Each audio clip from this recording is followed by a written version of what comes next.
The Formed Book Club. Catholic book lovers unpacking good books, chapter by chapter.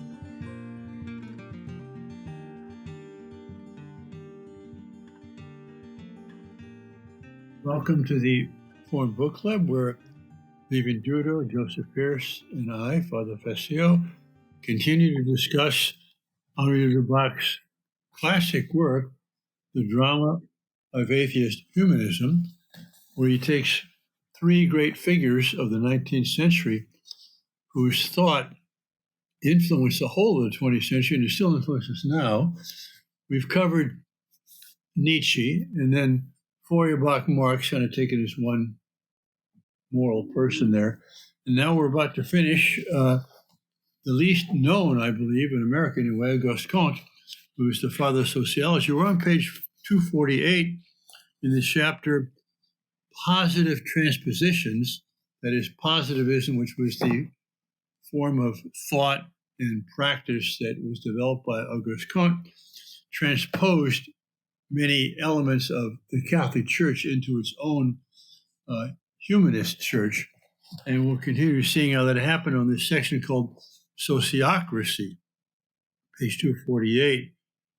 And middle of that page, Lubac says, in the last analysis, Christianity in general had been looking forward to the kingdom of heaven.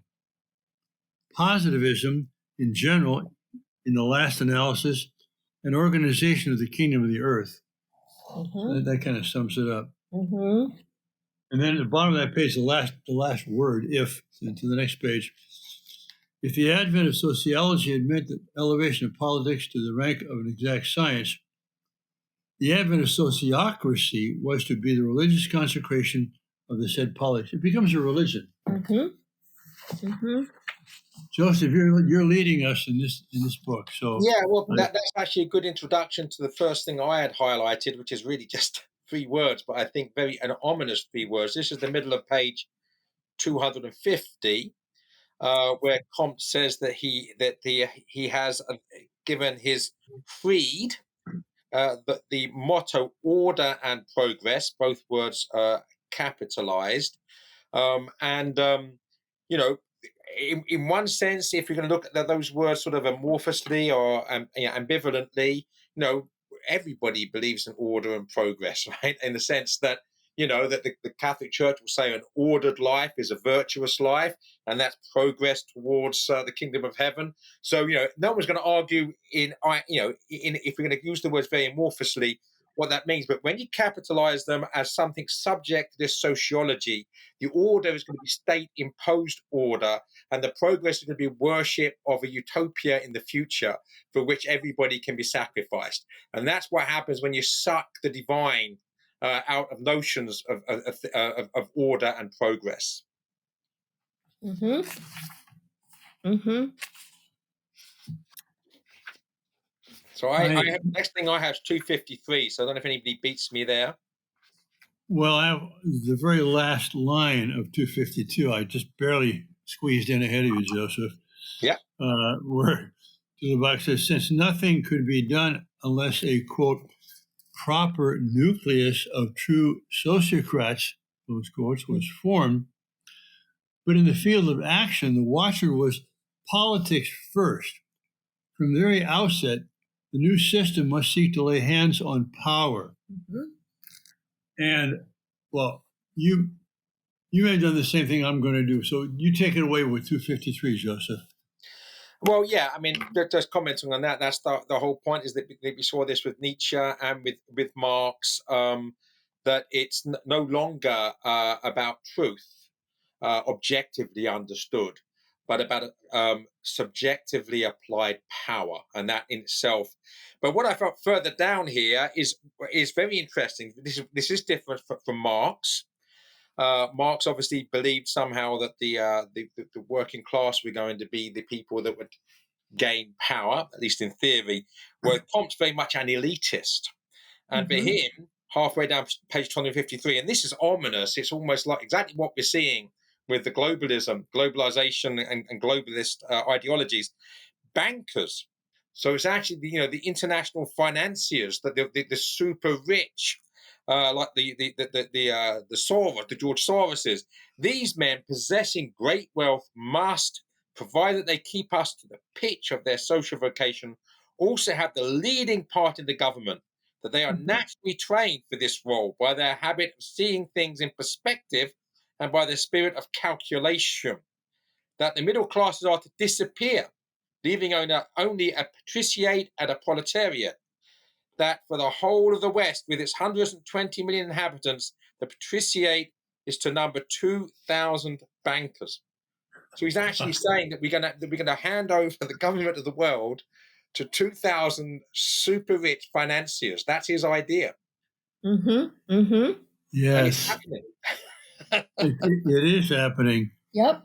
He says above the active class, the first category is out of the bankers. I want to read this quote in the footnote here, footnote 129, where he's writing a letter to this Doyen. Bankers are the natural generals of modern industry.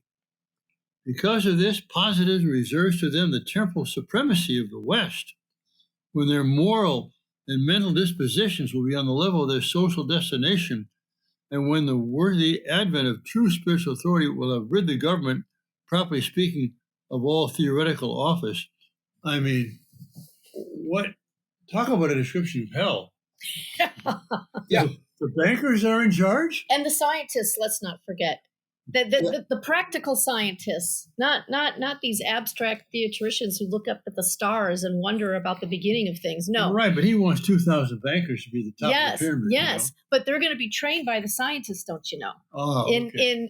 In all the practical methods of science that are going to make people happy through industry and whatever. But and then the experts. And then on the page of 254 in the middle, excuse me, I contradicted myself. 254 in the middle. It would be pure of all liberalism and would make no concession to public opinion. Yeah, and I mean, it's a delightful divine comedy. You know, if you're seeing this, which of course I can't do, from the perspective of the divine, omniscience, that what we have here are the Antifas and the Black Lives Matters, the Marxists, who believe that they are bringing about the rule of the working class, actually now being the willing sheep being led to the slaughter in their support, and George Soros and that sort of technocratically banked globalism, and they're the stormtroopers of their own slavery. Right. There's a delicious irony there, albeit a dark, grim, delicious irony. I remember not too long ago somebody asking, I don't understand why these ruling elites would want, riots in the streets, and why would someone like George Soros be bankrolling Antifa and this kind of thing? And I said, precisely because those are the stormtroopers who are going to bring about chaos and anarchy, and now these super beings from on high with all of their money and wisdom are going to swoop in and say, well, you know what? We can put all this back together. It'll work like a beautiful machine. All you need to do is obey us. Yeah, we have an emergency. We have a crisis. Riots. We have a crisis. It's COVID. It's climate change. We have to impose order. Yep. And these people are so wealthy that yes, the middle class will disappear when there's chaos. Right, the relatively wealthy will disappear when there's chaos, but the super rich are beyond that. They have wealth beyond our imagining, and they're not going to be harmed, but to any great degree, by whatever economic chaos is caused by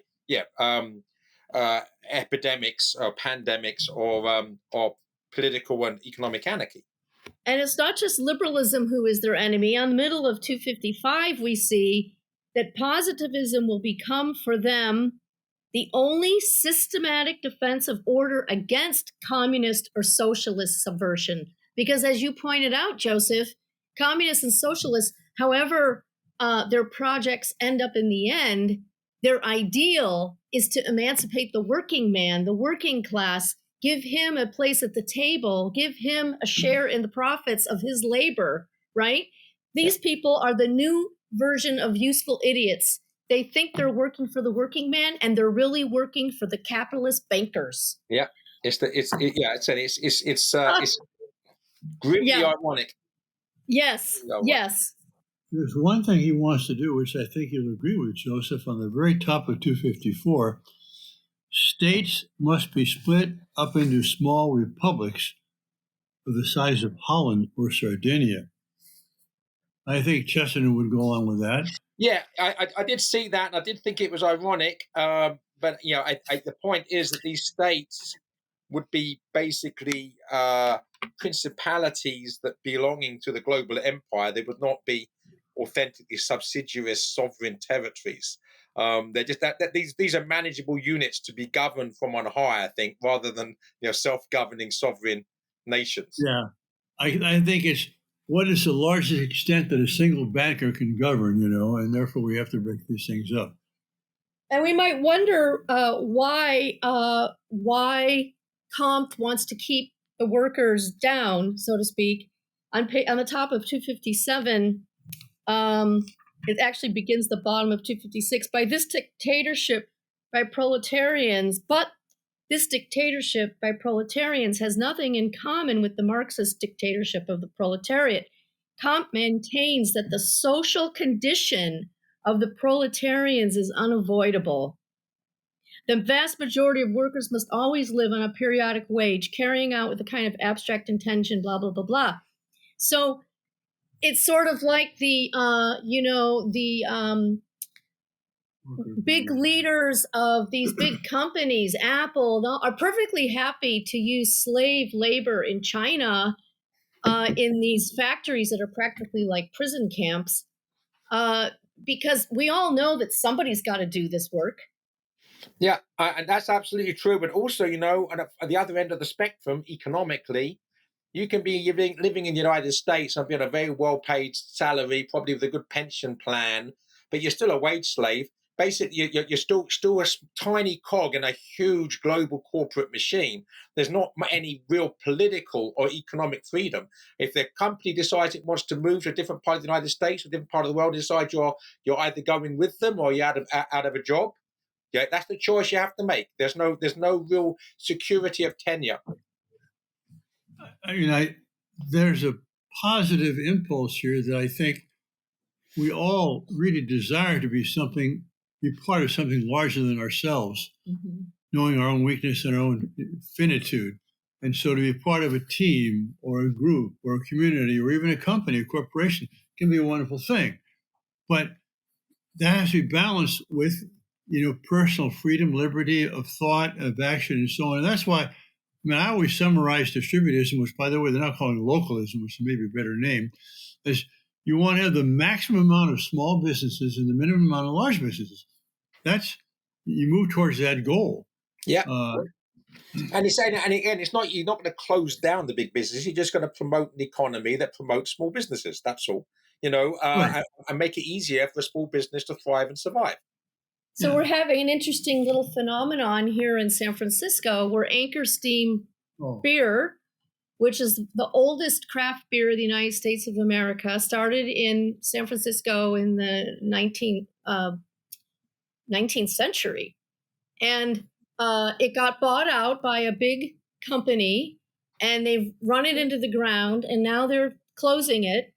Well, now the workers at Anchor Steam are asking for a chance to put together the financing so that they can buy the company and run it as a worker-owned cooperative. And I say, good for them. Good for them. Perfect. Catholics should be totally behind this kind of thing.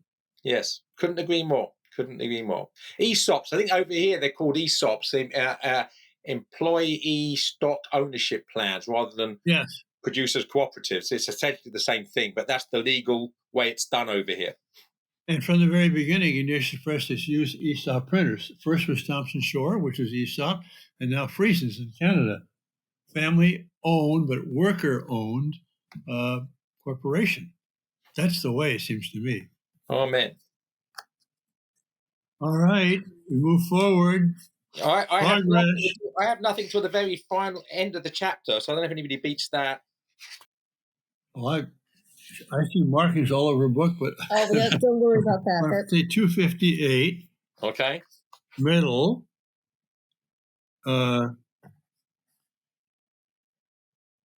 you will never inspire the bulk of mankind with enthusiasm for it by proving to them that it is the one towards which civilization has been tending from the outset.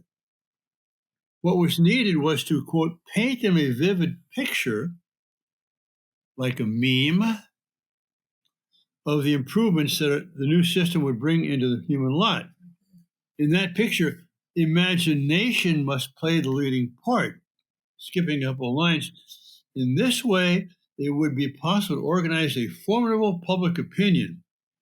But this method of propaganda was more especially suited to the preliminary phase when the positive regime was being first established. Therefore, use propaganda, control of the media, censorship, cancel culture in order to achieve the goal where now there's only one way of thinking. Anything else is hate speech or misinformation or disinformation or malinformation.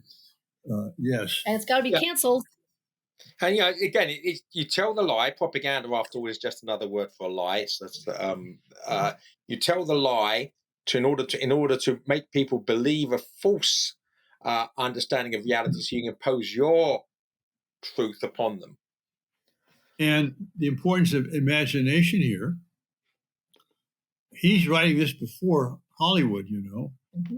But why is it that Disney, for example, and others, they make movie after movie which loses millions, if not billions of dollars, and they double down? Why?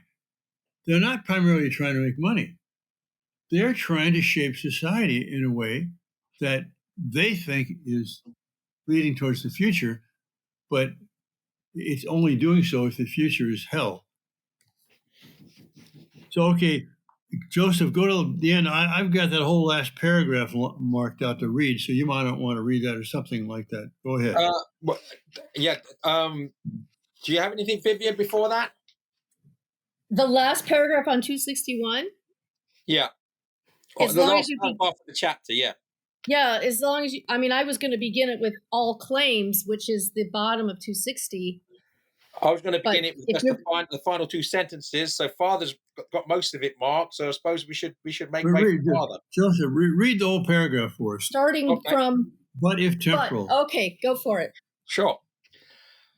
But if temporal society is an adequate manifestation of the only true deity from whom the individual receives all that he is, how can he have any rights as against society?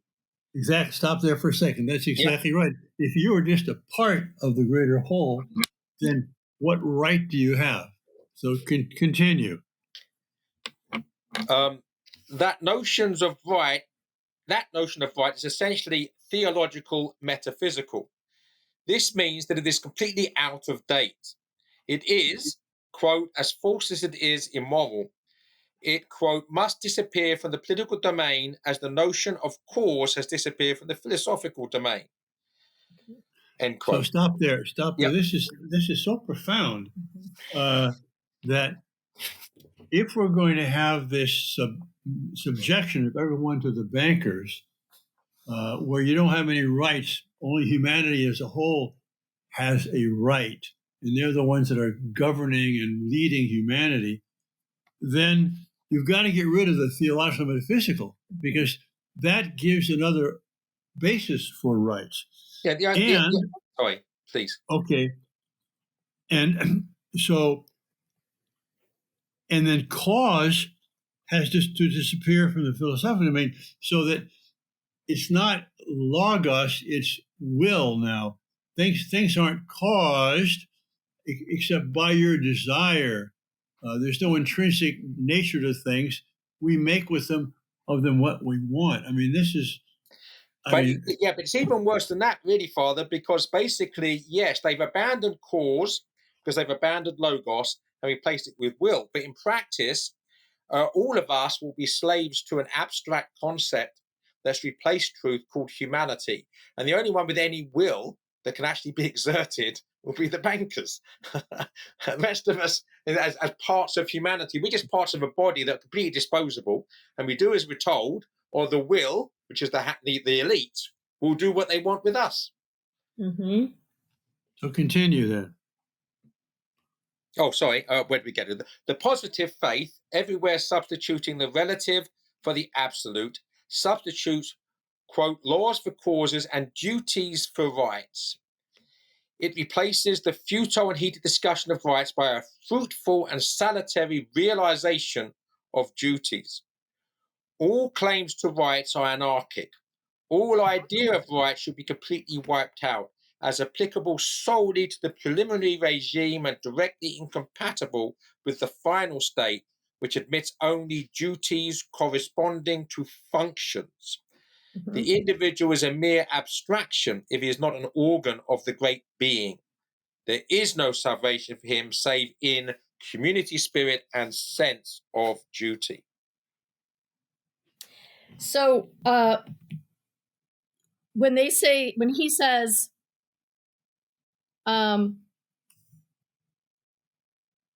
we're going to replace rights with duties. Well, the natural law understanding is that you have rights because you have duties.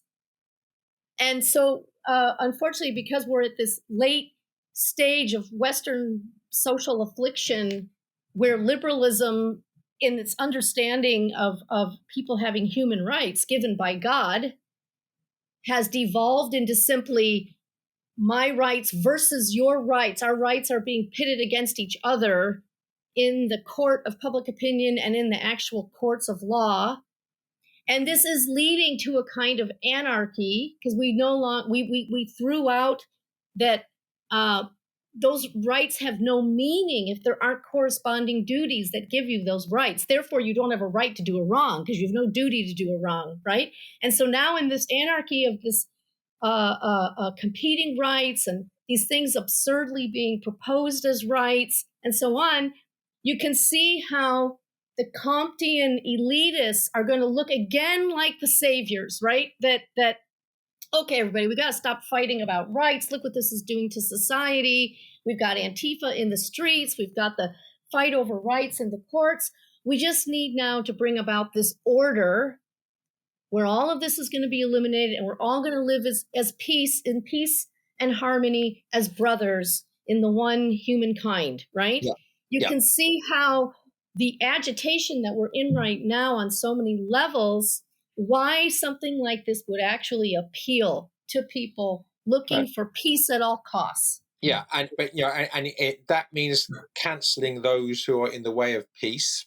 Right. Then so be it. And again, exactly the same thing 100 years ago in the Soviet Union, right? We're going to bring about this proletarian utopia of justice, and if you have to eliminate a few million people to make that happen, who cares, right? It's a small price to pay for justice, right? And what just interesting while we are here, that the footnote there, page 157, this is Comte's word, where he basically makes it clear that once you get rid of the divine, of course, there's no such thing as as rights. Positivism never admits anything but duties, with all, for all. For its point of view, which is always social, cannot contain any notion of right, constantly founded on individuality. Mm-hmm. On what human foundation could the idea of right thus rest? Since divine rights no longer exist, this notion must be completely effaced. And then any worthy citizen then becomes a social functionary. And these are his words. Yep. I mean, he is logical enough to draw out the conclusions to his principles. I want to say a word about the concept of rights. Many words which are only one syllable are very hard to define if you look at them carefully. For example, love, or good, or time, or right. And I remember being on a television show once, an interview show with this woman who was an animal rights activist. And I said, animals have no rights. And she was completely, flustered by that, upset. Well, I said, what is a right? Of course, she couldn't answer the question. A right is the moral power to do or require something. A right is the moral power to do or to require something. Like I have a right to life. I have a right to do what is called living. I've got a right to my property, and so on. But that word moral is important because there are no rights where there's no moral power. Mm-hmm. And only beings which have intellect and will can have moral power. Mm-hmm. Therefore, animals have no rights. That does not mean that we can treat them any way we want. We have obligations, Right. because of the nature of animals in the scheme of creation. Yeah. But they don't have rights. Mm-hmm. Yeah. Well, wow, Father, that was great. All right. Conclusion. He has a section called conclusion. Oh, there's a lot of stuff in this conclusion. It's short, though. I mean, at page 263, just a couple of phrases here. First sentence, such is that, quote, religion of humanity, close quotes, and then down 5 lines. The positive formula spells total tyranny. That's a conclusion. That's right. This is total tyranny. And then on page 264, 2 lines down, love as the principle, says the Pater Amato. Alas, one can but add, in tyranny as the outcome. Mm-hmm. Where was that, Father? I missed that last bit. 264, 2 lines down. Oh, you turned over. Okay, right, okay. Yeah. In the middle of the page, if there is no absolute, capital A, how can there be anything absolute in man? Again, without God, there are no rights. There's no morality because there's no free will. In the bottom of the page, he may well entreat us to, quote, ennoble our necessary resignation by converting it into deliberate submission, close quotes, into, quote, affectionate submission. The reality is still there. And this almost brings us to Nietzsche again. The solutions to the problem of man and his destiny are not so numerous. Mm-hmm. Either accept God and freedom or reject God and have tyranny. That's Mm-hmm. as Carlos Serra said so beautifully in the title of his book, God or Nothing. Mm-hmm. Mm-hmm. And then page 265, the new paragraph there. Well, can it at least be said that the positive menace is not very formidable? To my mind, it is, on the contrary, one of the most dangerous that beset us. He's writing this in the 1940s. Mm-hmm. Actually, if you look at that next sentence, I highlighted as well. That's right. At any moment, the failure of other nostrums with greater outward attractions may suddenly send its stock up.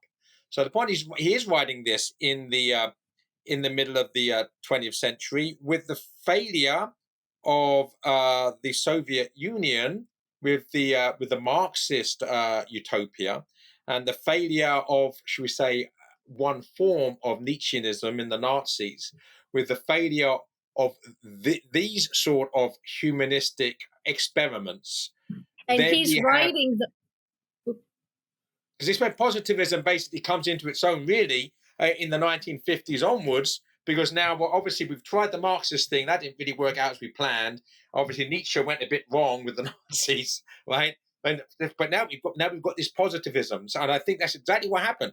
When utopias fail, other utopias are there to take its place, But he's actually writing this when Nazism and communism are at their height, which shows you how prophetic he truly is. He can see that they're going to fail before many others did. Yeah. And he knows that out of that failure, Comteanism is going to emerge as its successor, as the next failed experiment human beings are going to be willing to try, human beings who refuse to submit to God.